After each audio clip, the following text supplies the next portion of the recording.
فرمائیں حضرت سید عاقب قادری صاحب مدذل العالو۔ السلام علیکم ورحمۃ اللہ وبرکاتہ۔ بسم اللہ الرحمن الرحیم۔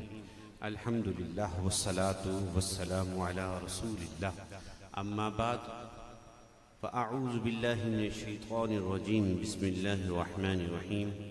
انا اعطیناک الکوثر، صدق اللہ مولانا العظیم۔ اللهم صل على سيدنا مولانا محمد معدن الجود والكرم وآله وبارك وسلم۔ مولاي صل وسلم دائما أبدا على حبيبك خير الخلق كلهم، هو الحبيب الذي ترجى شفاعته لكل حول من الأهوال مقتهم، محمد سيد الكونين والثقلين والفريقين من عرب ومن عجم، فإن فضل رسول الله ليس له حد فيعرض عنه الناطق بفمه، دع ما أدعته النصارى في نبيهم واحكم بما شئت مدحا فيه واحتكم، مولاي صل وسلم دائما أبدا على حبيبك خير الخلق كلهم۔ مکرم محترم پیارے دوستو، بزرگوں، بھائیوں، داعیان محفل پاک، انتظامیہ مسجد، جملہ سامعین و سامعات، اللہ رب العزت کی بے حد و بے انتہا حمد و ثنا کہ جس نے نبی پاک صاحب لولاق سیاح افلاق کے میلاد پاک سے اس کائنات کو عزت عطا فرمائی، اور بے حد درود و سلام علی خیر انام کہ جن کا نور پاک جبینوں سے پاک رحموں تک منتقل ہوتا آیا، اور ربیع الاول کی 12 تاریخ کو اس نے چمک کر پوری کائنات کو روشن کر دیا۔ میرے عزیزو، آج کی یہ بزم پاک ہمارے محمد ارشد صاحب علاقہ ٹاؤن شپ کے گورنمنٹ ہائی اسکول میں 40 سالہ تقریباً عرصہ انہوں نے وہاں پر خدمات انجام دیں، اس لحاظ سے یہ اس وقت اکثر لوگوں کے استاد ہیں۔ انہوں نے یہ محفل پاک سجائی ہوئی ہے، گزشتہ مرتبہ بھی سجی تھی، لیکن میں اس محفل میں تو نہ تھا، لیکن محفل والوں کے قدموں میں تھا، میں عمرے پہ گیا ہوا تھا۔ حضرت سعید بن مسیب رضی اللہ تعالی عنہ سے ایک سوال ہوا، آپ کی حوصلہ افزائی کے لیے عرض کر رہا ہوں۔ ان سے یہ سوال کیا گیا کہ حضرت یہ بیان کیجئے کہ انسان کو یہ بات کیسے معلوم ہو کہ وہ جو نیک عمل کر رہا ہے اس کا یہ نیک عمل رب ذوالجلال کی پاک بارگاہ میں قبولیت کے درجے کو پہنچ گیا۔ یہ ایک اہم سوال ہے اور ہر کسی کے دل میں، ذہن میں ابھرتا ہے۔ حضرت سعید ابن مسیب رضی اللہ تعالی عنہ نے فرمایا، اگر اسی نیک عمل کی توفیق دوسری مرتبہ مل جائے تو سمجھ لو پچھلی مرتبہ کا قبول ہو گیا۔ 2 + 2 = 4 کی طرح سادہ سا مسئلہ ہے کہ اگر نیک عمل کرنے کی توفیق رب ذوالجلال کی بارگاہ سے دوبارہ ملی ہے تو معنی یہ ہے کہ پچھلا قبول ہو گیا۔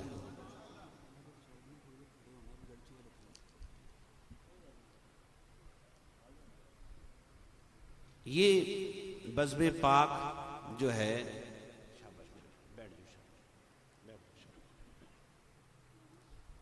دھیان سے گفتگو سنیے گا، 2-4-5 منٹ کی ہے، کیونکہ ہمارے جو خصوصی مہمان ہیں قاری سید صداقت شاہ صاحب وہ بھی تشریف لا رہے ہیں، اور کیا نام ہے مرغوب احمد حمدانی صاحب جو ہیں وہ ہمارے خصوصی مہمان ہیں، وہ بھی تشریف لا رہے ہیں۔ تو میں جو ہوں اس وقت کسی حد تک میزبان کی بھی حیثیت رکھتا ہوں بحیثیت مسجد کے امام و خطیب کے، اور یہ بات بھی آپ لوگوں پر خوب عیاں ہوگی کہ میرا خطاب جو ہے بنیادی طور پہ درس کی شکل میں ہوتا ہے، وہ تقریر نہیں ہوتی، تو سادی سی باتیں ہوتی ہیں، اور اس میں کوئی اب جیسے ہمارے یہ منہاس بھائی ہیں نا، ان کی پیچ اوپر نیچے ہوتی ہے، ہماری ایک جیسی رہتی ہے، ٹھیک ہے جی، تو یہ ماشاءاللہ جوش دلاتے ہیں اور آپ کو ہوش میں رکھتے ہیں۔ میری گفتگو میں ممکن ہے کہ لوگوں کو نیند آ جائے، بہرحال دو چار باتیں ہی کرنی ہیں، مہمان آئیں گے تو میں از خود خاموش ہو جاؤں گا، انتظامیہ اپنا کام کرتی رہے گی، اس وقت تک آپ لوگ یہاں توجہ رکھیں گے۔ جب میں خاموش ہو جاؤں گا تو معنی اس کا یہ ہوگا کہ وہ مہمان تشریف لے آئیے ان کا استقبال کرتے ہیں، بات درست ہے نا جی؟ اس وقت تک پھر آپ لوگ تھوڑی سی توجہ رکھیں۔ اس کی ایک وجہ ہے، دیکھیے علم کی جو مجلس ہے نا، اس کے اپنے آداب ہیں، ذکر کی محفل کی اپنی آداب ہیں، وہ یہ ہلڑ بازی کا نام نہیں ہے۔ ہم یہاں عبادت کے لیے بیٹھے ہیں، کسی عادت کو پورا نہیں کر رہے، یہ کسی رسم کے لیے نہیں بیٹھے، ہم یقینی طور پر اپنے بھاگ جگانے کے لیے بیٹھے ہوئے ہیں۔ تو وہ ایسے تو نہیں ہوگا کہ آپ اللہ رب العزت اور اس کے پیارے حبیب صلی اللہ علیہ وسلم کے ذکر کے لیے بھی آئے ہیں اور غافل بھی ہوں۔ بھلا غافل پہ بھی کبھی انعام ہوتا ہے اس طرح کا جیسا کہ مطلوب ہو؟ وہ بڑا کریم ہے، وہ اجر ضائع نہیں کرتا، لیکن مقصد پورا نہیں ہوگا۔ اب میں آپ کو ایک اور خوبصورت سی بات بتاتا ہوں، حالانکہ میں نے خطبے میں جو آیت کریمہ پڑھی ہے ابھی میں اس پہ گیا نہیں ہوں۔ آپ غور کیجئے کہ جیسے ہمارے یہ منہاس بھائی نے آپ دوستوں کو بھی کہا، شعیب بھائی ہیں، بڑا پیار کرتے ہیں، احترام کرتے ہیں، دیگر روایتی انداز سے ہٹ کے تھوڑا سا ہمارے ساتھ زیادہ پیار کرتے ہیں، تو میں آپ کو ایک چھوٹی سی بات سناتا ہوں جلدی سے۔ حضرت ابو المواہب شاذلی رحمۃ اللہ تعالیٰ علیہ، ان کی یہ بات کو حضرت عبد الوہاب شعرانی نے اپنی کتاب الیواقیت والجواہر میں لکھی ہے۔ یہ آپ نے نام سنے جناب ابن عربی کا؟ اب تو بچے نے سنا ہوا ہوگا نا ابن عربی، ہاں جی، ارطغرل نے بتا دیا سب کو، دوسرا مانے نہ مانے۔ اچھا جی، ابن عربی کی کتاب ہے فتوحات مکیہ، اس کتاب کا خلاصہ لکھا ہے حضرت امام شعرانی نے الیواقیت والجواہر، ہیرے موتی سمجھ لیں، آسان ترجمہ۔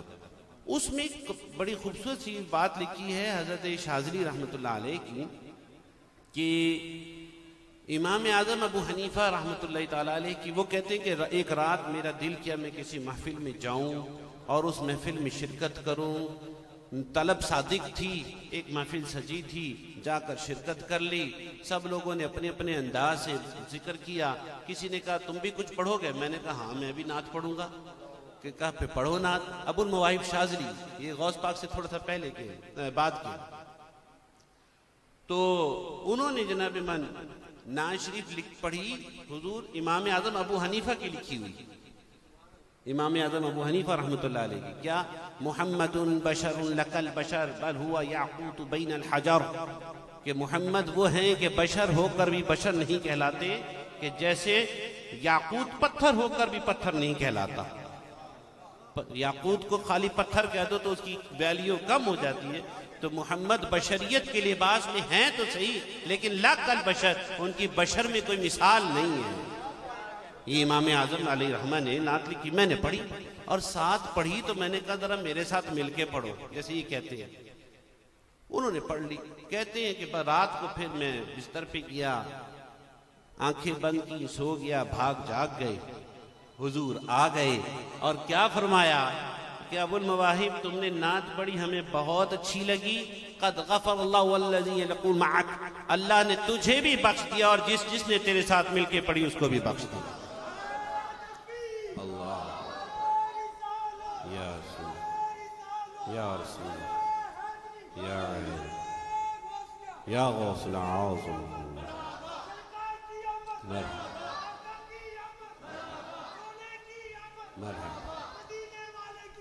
مرحبا، ماشاءاللہ ماشاءاللہ ماشاءاللہ، جواد الہی جنجو المعروف نعرے والے، ٹھیک ہے جی، ٹاؤن شپ والے۔ اچھا جی، اب یہ دیکھیے اس واقعے میں بہت ساری باتیں، عقیدت ہے، محبت ہے، اخلاص ہے، نعت ہے، اور رات کا سونا بھی ہے۔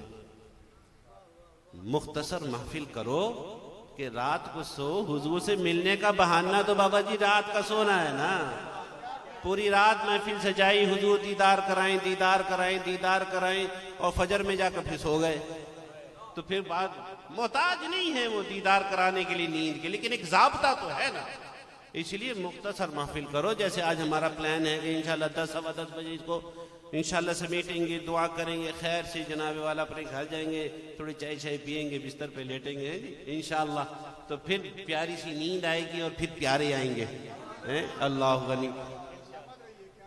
تو عزیز و عرض یہ ہے کہ پیارے کی آمد کا مہینہ ہے، اس میں حضور کی آمد سے متعلق بہت ساری باتیں ہوتی ہوں گی، ہوتی ہیں، ہوتی رہیں گی، لیکن میں نے آپ کو صرف اور صرف آج کی محفل میں چونکہ انہوں نے رکھا محفل قراءت و نعت، یعنی قرآن اور نعت، اور نعت اور قرآن، قرآن ہی نعت، ہم تو بچپن سے پڑھتے آ رہے ہیں نا جی، آیتوں سے ملاتا رہا آیتیں، پھر جو دیکھا تو نعت نبی بن گئے، تو بات ایک ہی ہے، بات ایک ہی ہے۔ میں نے سب سے چھوٹی سورہ مبارکہ کی پہلی آیت کریمہ تلاوت کی ہے، اِنَّا أَعْطَيْنَاكَ الْكَوْثَرَ، بے شک ہم نے آپ کو کوثر عطا کی ہے۔ کوثر کا معنی ہے خیر کثیر، یعنی جس چیز کو بھی آپ خیر، بھلائی، نیکی، اچھی صفت، کمال اور خوبی سمجھتے ہیں، نبی پاک صلی اللہ علیہ وسلم کو اللہ تعالیٰ فرما رہا ہے ہم نے آپ کو اس کی کثرت عطا کر دی ہے۔ اسی کثرت کے باب میں آپ دیکھیے نبی کریم علیہ السلام ابھی غالباً آپ پڑھ کے گئے ہیں یا آپ پڑھ کے گئے ہیں کہ سیدہ عائشہ کی روایت میں یہی پڑھ کے گئے منہاج بھائی، کہ سیدہ عائشہ رضی اللہ تعالی عنہا ام المومنین صدیقہ عفیفہ فرماتی ہیں کہ قرآن پڑھو، کہ قرآن میں ہی حضور ہے، قرآن ہی حضور ہے۔ ابھی یہ کہہ کے گئے ہیں نا، کیوں؟ حضرت سیدہ سے پوچھا رضی اللہ تعالی عنہا سے کہ بتائیے نبی پاک صلی اللہ علیہ وسلم کا اخلاق کریمہ کی شان کیا تھی؟ تو فرمایا کیا تو نے قرآن پڑھا؟ کان خلقہ القرآن، کہ حضور کا اخلاق قرآن ہے۔ جو کچھ اخلاق کے باب میں قرآن کے پاروں میں موجود ہے وہ نبی پاک صلی اللہ علیہ وسلم کی سیرت میں عملی طور پر موجود ہے، حضور اس کی تشریح فرما رہے ہیں۔ یہاں پر ترمذی شریف کی ایک حدیث ہے جس میں نبی پاک صلی اللہ علیہ وسلم، ایک طویل حدیث ہے، اس میں نبی کائنات صلی اللہ علیہ وسلم نے قرآن مجید کا زبردست تعارف کرایا ہے۔ اس تعارف کے بیچ میں ایک جملہ آیا ہے، اور وہ کیا جملہ آیا ہے؟ اب میں آپ کو یہ بتا رہا ہوں کہ قرآن اور صاحب قرآن وہ فرماتے لا تنقضى عجائب القرآن، قرآن کے عجائبات کبھی ختم نہیں ہوں گے۔ قرآن کے عجائبات، جتنا قرآن میں غور و فکر کرتے رہو گے، اس کی گہرائیوں میں اترتے رہو گے، اور اندر سے تم ہیرے موتی سیپیاں نکالتے ہی ہوگے، نکالتے کبھی تمہارے قرآن مجید کے سمندر میں غوطہ لگانے والے کے عجائبات کبھی ختم نہیں ہوں گے۔ تو پھر صاحب قرآن کی کیا شان ہوگی؟ حضور کے کمال، حضور کے فضائل، حضور کے شمائل، حضور صلی اللہ علیہ وسلم کے خصائل، ان کی بھی کوئی حد اور انتہا ہرگز نہیں ہے۔ انا اعطیناک الکوثر کی تشریح کرتے ہوئے علامہ ابو الحیان نے اپنی کتاب جو تفسیر ہے البحر المحیط کے اندر الکوثر کے 26 معنی لکھے ہیں۔ بالآخر کہا کہ ہم جتنے بھی معنی کر لیں، حضور پاک کو اللہ تعالیٰ، دیکھو یار حضور آپ غور کریں، یہ دنیا ہے، یہ دنیا ہے، اس دنیا میں اللہ تعالیٰ نے کتنی نعمتیں رکھی ہیں، کتنی ساری چیزیں ہیں، بے شمار چیزیں ہیں، کتنی ہیں آپ گن سکتے ہیں؟ آپ مچھلیوں کو نہیں گن سکتے کہ ان کی قسمیں کتنی ہیں، آپ آموں کی اقسام گن سکتے ہیں کتنی ہیں، درختوں کی، پودوں کی، پھولوں کی، یہ انسانوں کی نسلوں کی، زبانوں کی، بولیوں کی، کوئی شے شمار ہو سکتی ہے؟ کوئی شے شمار نہیں ہوتی۔ باوجود اس کے رب ذوالجلال یہ فرما رہا ہے کہ دنیا کا جتنا بھی مال ہے مجھ رب ذوالجلال کی نگاہ میں متاع قلیل ہے۔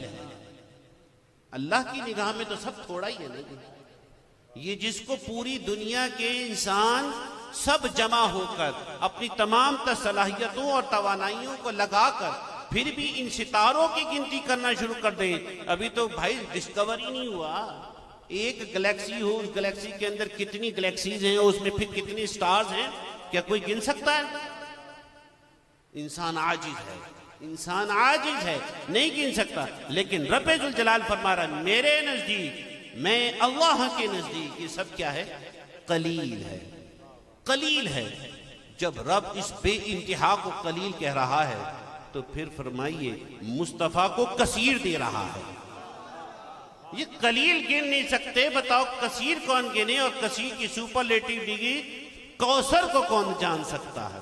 اِنَّا أَعْطَيْنَاكَ الْكَوْثَرَ، اے حبیب ہم نے آپ کو کوثر عطا کر دی ہے، خیر کثیر عطا فرما دی ہے۔ تو حضور کے کمال، حضور کے اخلاق، حضور کی شمائل، حضور پاک صلی اللہ علیہ وسلم کی خصائل، آپ کا علم شریف، آپ کے امتی، ان کی کوئی حد ہی نہیں، ان کی کوئی حد نہیں۔ اب قرآن مجید میں علوم کتنے ہیں؟ علماء گن رہے ہیں، کوئی کچھ کہہ رہا ہے، کوئی 70,000 کہہ رہا ہے، کوئی 80,000 کہہ رہا ہے، جس نے جتنا سوچا اتنا لکھا۔ امام راضی کوئی پڑھ لے، امام راضی کہتے ہیں میں قرآن کی سورہ فاتحہ سے ہی 70,000 مسئلے نکال سکتا ہوں، اور انہوں نے پہلی جلد صرف اپنے اس دعوے کو ثابت کرنے میں لکھ دی۔ 32 جلدوں میں یہ کتاب ہے، تفسیر کبیر، امام فخر الدین رازی سن وفات 606 ہجری، اپنے اس دعوے پر، اس کو ثابت کرنے پر انہوں نے پہلی جلد لکھ دی کہ ہاں میں یہ کر سکتا ہوں، میں یہ کر سکتا ہوں۔ یہ حضور کا امتی ہے، سن وفات 606 ہے۔ تو جو باب مدینۃ العلم ہے حضرت علی المرتضیٰ، وہ کہتے ہیں میں سورہ فاتحہ کی شرح لکھنے بیٹھ جاؤں تو 70 اونٹوں کا وزن تیار ہو جائے گا۔ یہ باب مدینۃ العلم ہے۔ تو جو خود مدینۃ العلم ہو، یعنی نبی کریم صلی اللہ علیہ وسلم، بھائی ان کے علوم کا، اسی لیے نبی کائنات صلی اللہ علیہ وسلم نے خود فرمایا ان اردتم علم الاولین والآخرین فانتصروا فی القرآن فیہ علم الاولین والآخرین، کہ اگر تمہارا خیال یہ ہے، ارادہ یہ ہے کہ تم علم اولین و آخرین کو حاصل کرو، ان کو پاؤ، تو پھر قرآن میں اتر جاؤ، اسی میں علم اولین و آخرین ہے۔ اور یہی ہمارے نبی علیہ السلام کے قلب پتھر پہ اترا ہے، اور اترا بھی اسی لیے کے لیے تبین للناس، اے پیغمبر ذرا اس قرآن کو کھول کھول کر سناؤ، کھول کھول کر سناؤ۔ تو میرے دوستوں، میرے عزیزوں، میرے پیاروں، میرے بھائیوں، میری بہنوں، قرآن کے ساتھ جڑو، قرآن کے ساتھ جڑو۔ دیکھیے میرے عزیزوں، اللہ سے محبت کے لیے ہم پیدا ہوئے، والذین آمنوا اشد حبا للہ، ہم اللہ سے محبت کے لیے پیدا کیے گئے۔ اللہ نے ہمیں پیدا اسی لیے کیا کہ ہم اللہ سے محبت کریں، لیکن اللہ نے اپنی محبت کو موقوف کیا ہے۔ کیا فرمایا؟ قل ان کنتم تحبون اللہ، تمہارا دعویٰ ہے کہ تمہیں اللہ سے محبت ہے، فاتبعونی، میرے حبیب کے قدم کے پیچھے چل پڑو، یحببکم اللہ، اللہ تم سے بھی پیار کرے گا، اور اس پیار کا ظاہر کیسے کرے گا؟ ویغفر لکم ذنوبکم، تمہارے سارے گناہوں کو دھو دے گا، تمہیں پاک صاف کر دے گا۔ تو عزیزو، قرآن کے ساتھ جڑنا ہے، کیونکہ اللہ تعالیٰ نے، حضرت سہیل تستری فرماتے اللہ سے محبت کی علامت قرآن سے محبت، قرآن سے محبت کی علامت حضور سے محبت، اور حضور سے محبت کی علامت حضور کی سنتوں سے محبت۔ یہ آپس میں چین ہے ساری، اس لیے قرآن سے جڑیے، قرآن کے ساتھ رابطہ کیجئے، قرآن ہی حضور کی صحیح شان بیان کرے گا۔ یہ آج میلاد کی بات کریں، سارا قرآن میں لکھا ہوا ہے۔